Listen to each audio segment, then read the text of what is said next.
दरवाजा अगर सबसे पहले कहीं खुला है तो इस गोरखपुर से खुला है। मैं आपको बहुत इसी गोरखपुर के साथियों के साथ संघर्ष करके जब अपमान की टोकरी मैं यहाँ से लेके गया था, जिस दिन रिजल्ट आया बहुत तकलीफ हुई, 2-3 दिन लगे रिजल्ट से निकलने में, लेकिन दिन मन में संकल्प ले लिया था कि लड़ाई को और ताकत से लड़ना पड़ेगा, इतनी जल्दी बदलाव होने वाला नहीं। और ये यही का दिया हुआ अपमान है, जिस अपमान ने लड़ना सिखाया। और आप जानते हैं क्या लोकसभा में 543 में आपका सांसद दिखाई देता नहीं देता? बताओ।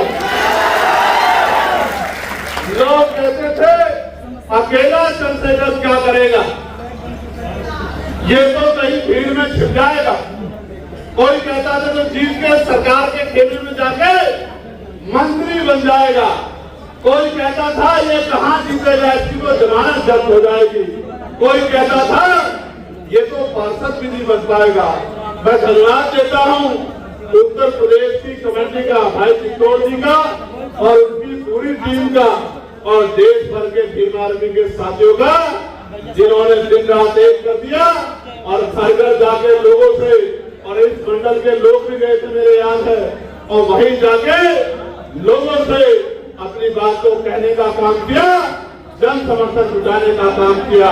और परिणाम ये हुआ कि एक दल जो सत्ता में है आज, जो कहते थे कि बेटियां रात को 11 बजे भी गहने पहन के घूम सकती है, उस प्रदेश में मुख्यमंत्री जी के गृह जनपद में, जहां से वो खुद विधायक हैं, वहां 1 करोड़ रुपए की फिरौती मांगी जाती है।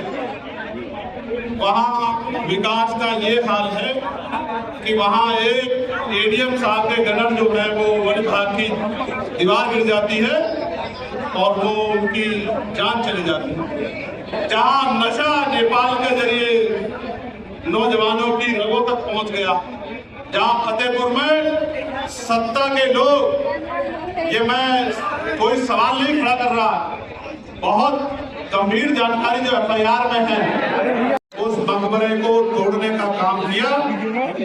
पुलिस की मौजूदगी में पुलिस को किस तरह से अधिकारियों ने संभाला, मैंने सब में देखा। नौकरी, रोजगार, रोटी, कपड़ा, मकान, कानून व्यवस्था में बात ना हो, किसान की फसलों पे बात ना हो, अभी बाढ़ ने, बरसात ने जो किसानों की फसलें दबा दी हैं, सब जगह जल रहा, उस पर बात ना हो, ऐसी चीजों को जानबूझ के हवा दी जा रही है।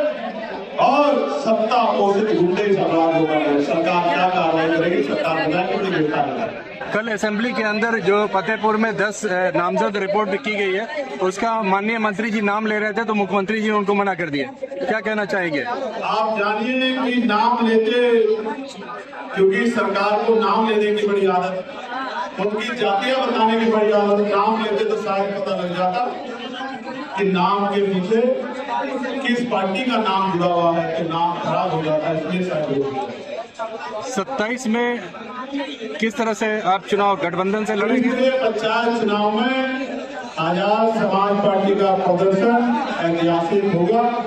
शायद आपके सारे सवालों का जवाब पिछले पंचायत चुनाव से।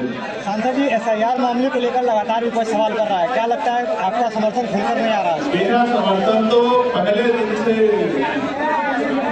जो लोकतांत्रिक व्यवस्था पे सवाल खड़ा हुआ, शंका खड़ी हुई, मैं किसी पार्टी से नहीं, इलेक्शन कमिश्नर और इलेक्शन कमीशन से कहना चाहता हूँ, आपके सामने सवाल खड़ा किया गया, तथ्यों के साथ खड़ा किया गया।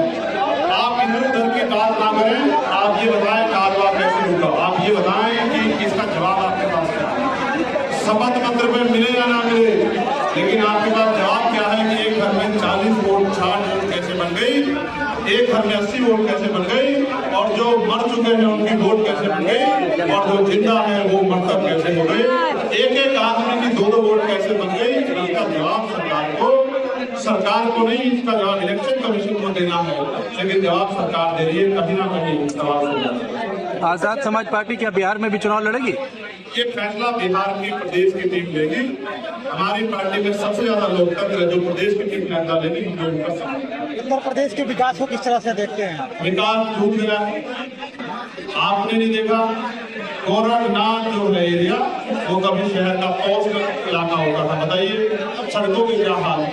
और अगर देखना तो 28 जिले बाढ़ की जंग में, हर साल बाढ़ आती, क्या सरकार की तैयारी, कितने टर्न बने, बिजली की क्या व्यवस्था है, बिजली को डिजिटल कर रहे हो, दाम बढ़ा रहे हो, प्राइवेट खातों में सौंप रहे हो, स्कूल बंद करने का इंतजाम कर रहे हो। ये सब चीजों का जवाब सरकार को देना है। भर्तियों में पेपर लीक हो रहे हैं, घोटाले हो रहे हैं, इसका जवाब सरकार को देना है। और मैं मीडिया के साथ को भी कहूँ, मीडिया के भाई भी सच्ची खबर चला देते हैं तो मुकदमे दर्ज हो जाते हैं, लेकिन आप हिम्मत मत हारना, हम लोग आपके साथ।